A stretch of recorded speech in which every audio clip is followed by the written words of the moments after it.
Sikat na couple vlogger, hiwalay na rin?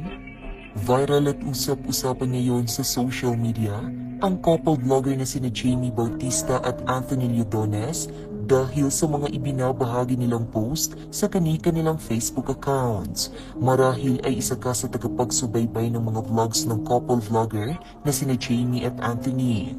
Sumikat ang kanilang tambalan dahil sa mga nakakaaliw nilang contents tulad ng pranks, challenges at marami pang iba. Noong mga nakaraang taon ay naging usap-usapan din ang kanilang buhay pag-ibig matapos aminin ni Anthony sa publiko na sa likod ng kanilang napakatagal na taon bilang mag-asawa ay nagawa pala nitong lokohin si Jamie noong 2017 at inamin lamang noong 2021. Hindi naging madali para kay Jamie na muling tanggapin si Anthony, ngunit inamin nito na mas mahirap umanong wala sa buhay niya ang kanyang asawa dahil nasanay na itong kasama niya palagi si Anthony. Kaya naman, mas pinili nitong patawarin si Anthony. Noong October 2021, isinapubliko ng dalawang kanilang engagement video dahil sa nais umano ulit pagkasalan ni Anthony si Jamie sa simbahan. Samantala, hindi pa man nga nagaganap ang church wedding sa pagitan ng dalawa ay tila nasa pagsubok nga ang relasyon ng mga ito base sa mga ibinabahagi nilang post sa social media. Bukod dyan ay kapansin-pansin din umanong wala ng halos na upload na video ang dalawa na magkasama.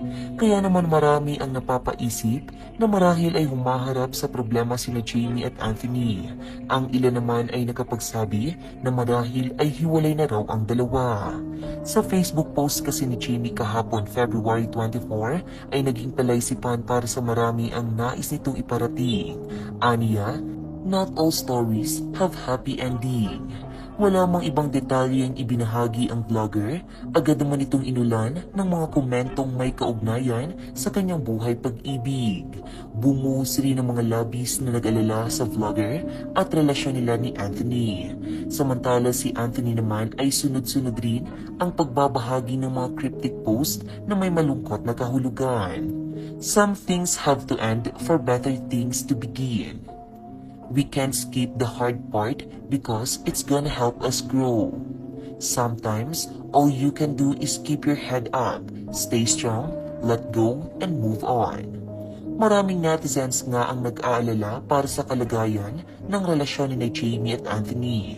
Gayunpaman, hanggat wala pa umanong nagkukumpirma sa isa sa kanila, ay hindi sila maniniwalang hiwalay ng mga ito.